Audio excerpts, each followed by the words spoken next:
आता आपल्या आवडत्या मालिकेचे संपूर्ण भाग मालिका प्रसारित झाल्यानंतर लगेचच पाहू शकता फक्त सन नेक्स्ट वर. भारतातील प्रेक्षकांसाठी मोफत सेवा.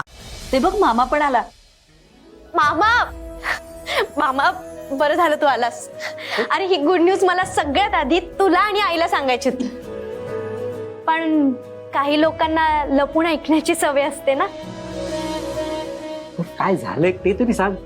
म्हणजे त्या देवांशनं खरं काय ते कळलं का? नाही मामा, अजून नाही कळलं, पण खोटं जास्त काय टिकून राहत नाही ना, कधी ना कधी कळेलच. नाही मामा, मला तुला वेगळीच गुड न्यूज सांगायची. मला एका मोठ्या कंपनीमध्ये अकाउंट मॅनेजरची नोकरी मिळाली आहे. म्हणजे तू आज त्या इंटरव्ह्यूला गेली होतीस? तीच नोकरी. काय सांगतेस काय? सई सई, तुझं खूप खूप अभिनंदन. मला खूप आनंद झालाय. पांडुरंगा पांडुरंगा, तुझे लाख लाख आभार आहेत. माझ्या सईच्या पाठीशी उभा राहिलास. सई मामा आशीर्वाद देते. अशीच खूप मोठी हो, खूप नाव कमव. आज तुझे कष्ट आणि तुझी मेहनत त्याचं फळ तुला मिळालं. बघितलं, भाचीला एक नोकरी काय मिळाली आहे, ती जणू काही त्या कंपनीची मालकीण झाली. इतके खुश होत आहेत सतत त्या भाचीचं कौतुक. मला त्यांना कंटाळा येतो ती कौतुक ऐकायचा. आणि अशी मेली मिळून मिळून किती हजाराची नोकरी मिळाली असणार आहे हिला? फार फार तर 15 किंवा 20. नाचतायत बघ किती. मामा, आई, तुला माहितीये मला किती पगाराची नोकरी मिळाली आहे? सई, अगं कितीही मिळाला ना, आपण त्यात आनंदाने राहू. ते तर आहेच ग, पण तरी गेस कर ना, मला पगार किती असेल?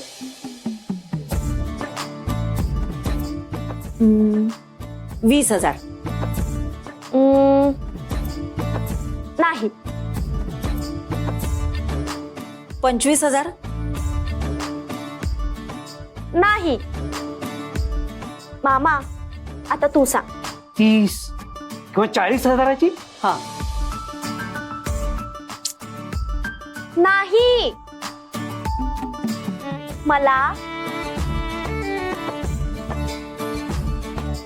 1,00,000 पगाराची नोकरी मिळाली आहे.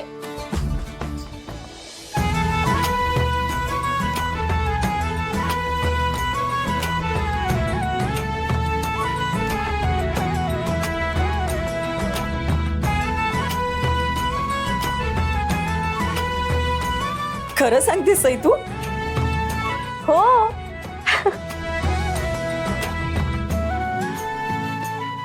अगं सई, 1,00,000 म्हणजे एकावरती किती शून्य हे सुद्धा आम्हाला माहित नाहीये.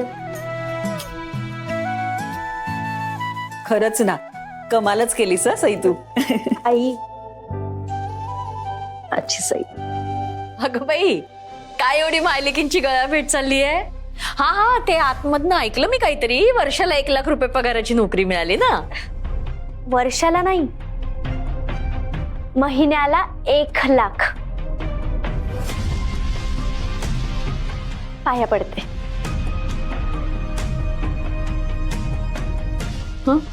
तिच्या पाठीत उसण भरली म्हणून नाही वाकलेली ती.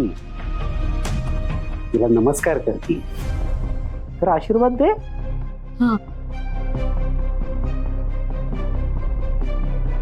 तुला खरंच महिन्याला 1,00,000 रुपये पगाराची नोकरी मिळाली? नाही गमव. ही ना सई काही फेकते आणि तुम्ही सगळे ऐकता. आज मला एक गोष्ट कळली. नुसतं शिकून अक्कल येत नसते. म्हणजे अगं फसवलंय कोणीतरी तुला आणि तू फसलीस. अगं सई, अशी कुठली कंपनी आहे जी तुला 1,00,000 रुपये पगाराची नोकरी देईल? हा, आत्या अगं हल्ली असे खूप स्कॅम होतात. जास्त पगाराचं आमिष दाखवून असं फसवतात लोकांना. तू ना एकदा नीट चौकशी करून घ्या आधी. 1,00,000 पगाराची नोकरी म्हणे. अंजली, मला पण आज एक गोष्ट कळाली. हे असं नुसता नट्टापट्टा करून ना सगळ्यांना छान दिसतायत, पण माणसाला जर अक्कल नसेल ना, की त्याने तोंड उघडलं रे उघडलं की त्याची माती होते. म्हणजे नक्की काय म्हणायचंय तुला? म्हणजे मला हेच म्हणायचंय की मी कुठल्या कंपनीसाठी इंटरव्ह्यूला गेले होते, कुठल्या पोस्टसाठी गेले होते, हे तुला काहीच माहिती नाहीये ना. मग कशाला स्वतःची अक्कल पाझळतेस? ए, तू नीट बोलायचं माझ्याशी. मग मी सुद्धा तुला विचारलेलं नसताना कशाला स्वतःचं ज्ञान पाझळतीयस तू? मी ज्या कंपनीत गेले होते ना, ती कंपनी खूप मोठी आणि खूप रेप्युटेड कंपनी आहे. त्यांच्या लिगल ब्रांचेस आहेत सगळीकडे, आणि शिवाय त्यांचा गव्हर्नमेंटशी सुद्धा टायअप आहे. समजलं? जाऊ दे ग सई, ज्यांना मेहनतीचं फळ काय असतं हेच माहित नाही, त्यांना सगळे फसवणूकच दिसते.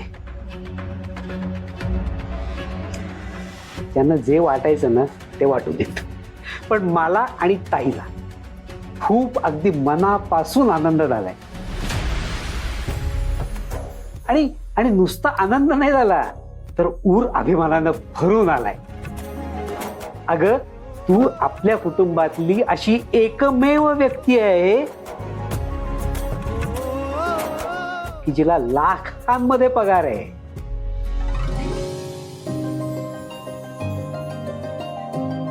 आणि सई, ही तर फक्त सुरुवात आहे.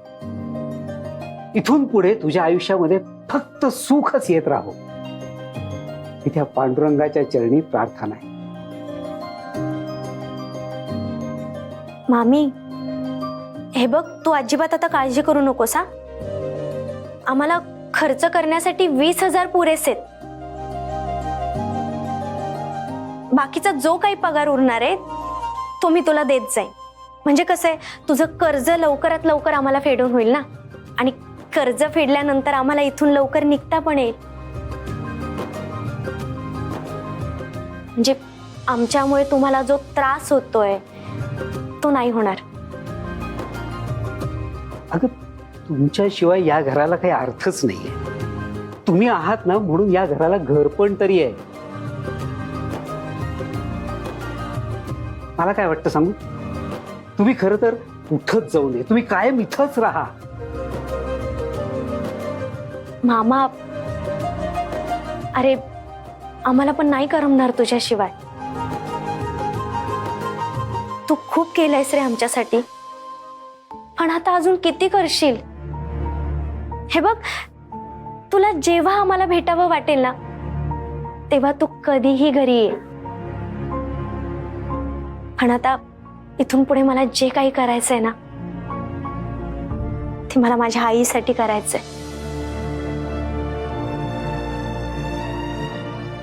तिने खूप त्रासात दिवस काढलेत रे, आणि मी तिला या त्रासामध्ये नाही बघू शकत. मला माझ्या आईला खूप सुखात बघायचंय. जगातली सगळी सुख माझ्या आईला द्यायची आहेत मला.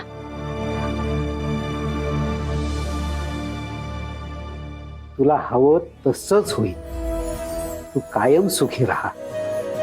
आणि सई, तू ही गुड न्यूज मला फोन करून सांगितली असतीस ना, तर मी येताना मिठाई तरी घेऊन आलो असतो.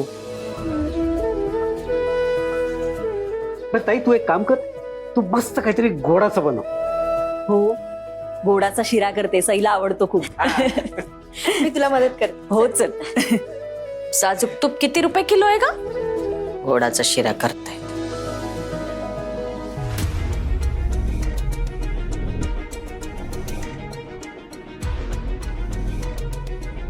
बघितलंस अंजली, कसे हसून गेले माझ्या तोंडावर.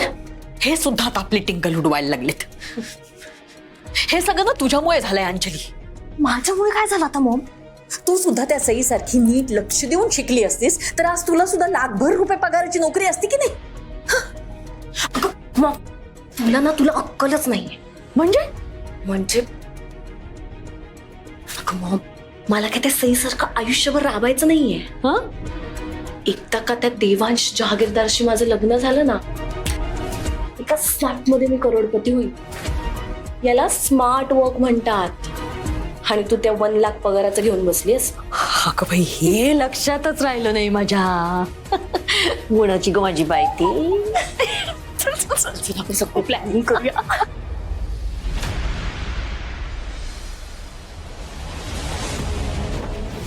मला माझी आई हवी आहे. प्लीज आपण लवकरात लवकर लग्न करूया प्लीज.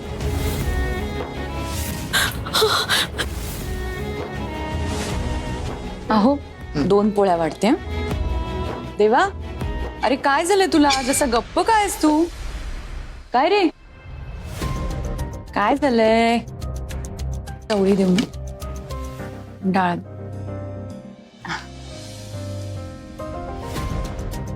ठीक आहे. आज ओमकार आणि रिया नाहीये जेवायला? आज ते बाहेरूनच खाऊन आलेत. त्यांच्या कुठल्या तरी मित्राचा बर्थडे होता म्हणे आज. हे सतत पार्ट्या करत असतात. घरी कधी असतात मग? आणि बिझनेस मध्ये लक्ष नाही द्यायचंय का यांना? देवांशने ना उगाच लाडावून ठेवलंय हा यांना. आता काही वर्षांनी या सगळ्यांना मिळूनच बिझनेस सांभाळायचा आहे ना. मग देवा,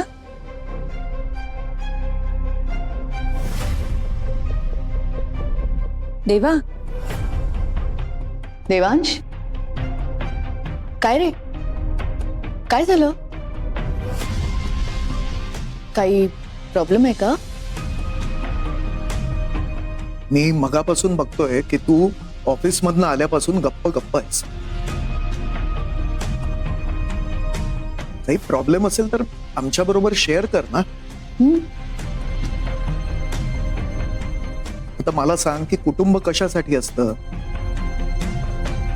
तर आलेल्या अडचणी समजून घेण्यासाठी आणि त्याच्यावरती काहीतरी मार्ग काढण्यासाठी कुटुंब असतं, बरोबर? मग आम्हाला सांग ना काय झालंय ते.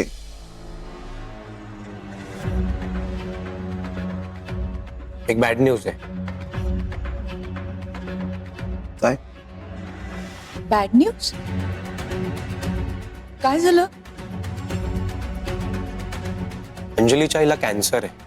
काय?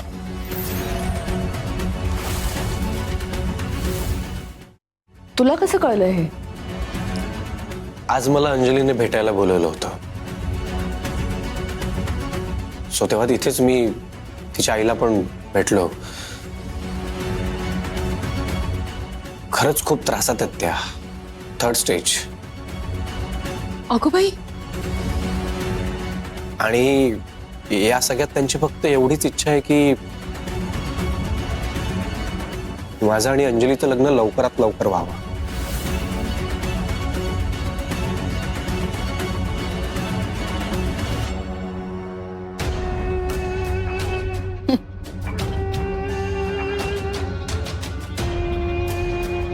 भैरवी, अगं एवढी वाईट बातमी असताना तू हसतेस? बातमी ऐकून नाही हसत आहे. त्यांचा प्लॅन मला कळला म्हणून हसू आलं. ताई, आजारपणामध्ये कसला आलाय प्लॅन? बातमी खरी आहे का खोटी आहे हे काही मला माहित नाही, पण त्यांना त्यांच्या मुलीला जहागीरदारांकडे पाठवायची घाई झालीये हे मात्र नक्की. आता हे असं काहीतरी सांगितल्यावर आपण नकार देणार नाही हे तर त्यांना चांगलंच माहितीये. म्हणून खूप विचार करून त्यांनी हा प्लॅन केलेला आहे.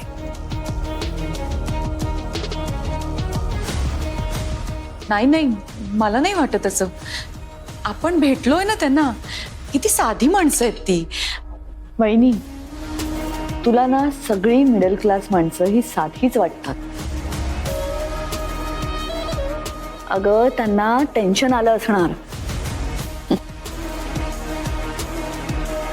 त्यांना वाटत असेल की जे काही पत्रिकेत लिहिलंय ते आपण इग्नोर केलं तर किंवा देवांशच्या स्टँडर्डची मुलगी जर का आपण शोधली तर, म्हणून ते घाई करताय. ताई अहो त्यांना कॅन्सर झालाय. त्यांना कदाचित असं वाटत असेल की आपण आपल्या मुलीचं लग्न बघू शकू की नाही, म्हणून त्या घाई करत असतील. आपण त्यांना समजून घेतलं पाहिजे ना. हे बघ भैरवी, लग्न तर आता ठरलेलं आहे. त्या मुलीशी करायचं हे देखील पक्क आहे. मग ते जर थोडं लवकर केलं तर मग त्यात काय हरकत आहे? हो ना. म्हणजे आता आपण सगळे निर्णय त्यांच्या म्हणण्यानुसार घेणार आहोत का? नाही, आईला कॅन्सर झालाय याचं मलाही खूप वाईट वाटतंय, पण म्हणून लग्न लवकर उरकून टाकायचं हे काही मला पटत नाही. इनफॅक्ट ना, मला हे लग्नच मान्य नाही. एक गोष्ट ऐकली ना त्यांची तर 10 गोष्टी ऐकाव्या लागतील आपल्याला. सतत मनमानी करतील आणि हे काही मला चालणार नाही. त्या पत्रिकेच्या दबावाखाली राहण्याची काही गरजच नाहीये आपल्याला. वहिनी, आत्ता गुरुजींना फोन लाव आणि त्यांना आत्ताच्या आत्ता सांग आम्हाला हे स्थळ नकोय. काय ताई? पत्रिका मॅच करण्याचा प्रश्न आहे ना. ही पत्रिका मॅच झाली आहे ना, मग बस. आणखीन पण पत्रिका मॅच होऊ शकतात. ही काय एकच पत्रिका नाहीये. आपण त्याच्यासाठी दुसरी मुलगी शोधू. आई आई याच्या आधी कधीतरी असं झालंय का की मी तुझं काही ऐकलं नाहीये? प्लीज टेल मी, असं कधीतरी झालंय? पण यावेळी मी अंजलीच्या आईला शब्द देऊन आलोय.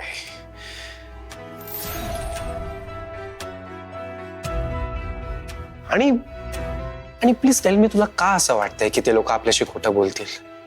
काय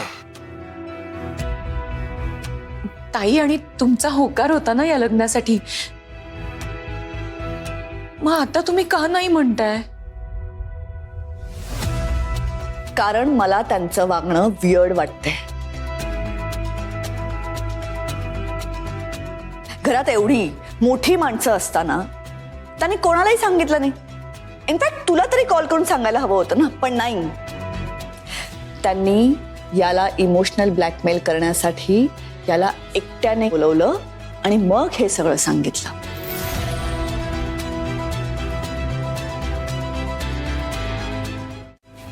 नाही, तुम्हा सगळ्यांना माझं म्हणणं पटणार नाहीये, पण मला हे स्थळ काही योग्य वाटत नाही.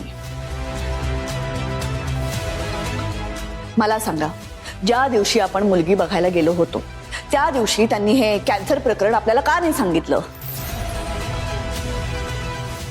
कारण तो तेव्हा प्रसंग नव्हता. तेव्हा कसं सांगतील ना ते हे सगळं? हो, तसंच जसं आज सांगितलं. पण नाही,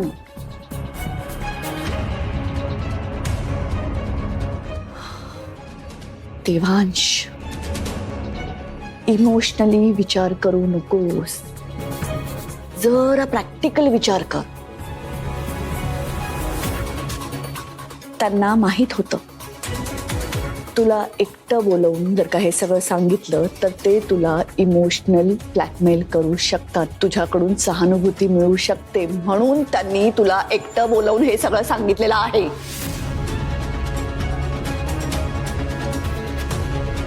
लग्नाआधीच ते आम्हाला काही मान देत नाहीये, नंतर काय करणार आहेत काय माहित. नाही, आपला अपमान करणारी माणसं नाहीयेत ती. जाऊ दे ना, मला कोणाशी काहीही बोलायचं नाही. पण माझं तर ऐकशील ना? अरे आई अगं, माझं तर ऐक ना प्लीज. प्लीज तू बस प्लीज, शांतपणे प्लीज. बोला. फक्त एकदा त्यांच्या बाजूने माझ्यासाठी विचार कर. भयंकर त्रासात आहे, एका भयंकर आजाराने कंटाळल्यात, मनात भीती, असं वाटतं की या जगातून कधीही निघून जातील त्या. या सगळ्या गोष्टी आहेत त्यांच्या डोक्यात. आणि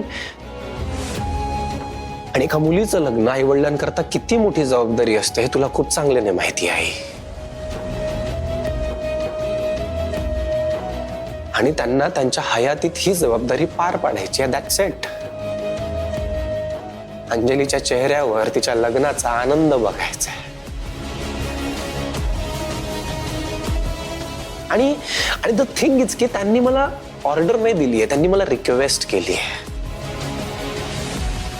आपण त्याची इतकी पण इच्छा पूर्ण करू शकत नाही.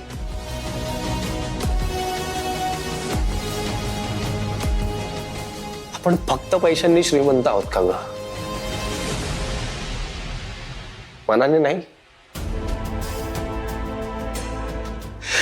ओके, हवं तर असं समज की तू हे त्यांच्यासाठी नाही करत आहेस, माझ्यासाठी करत आहे. असं समज की हे लग्न मला लवकर करायचं आहे. माझ्यासाठी इतकं नाही करणार तू? प्लीज.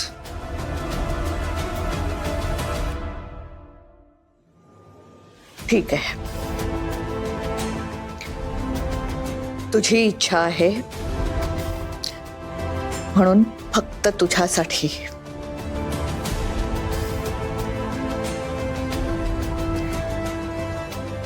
हे लग्न आपण लवकरात लवकर करूया.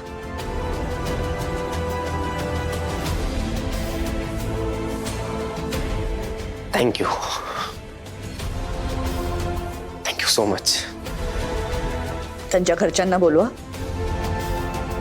आणि लग्नाची बोलणी करून घ्या.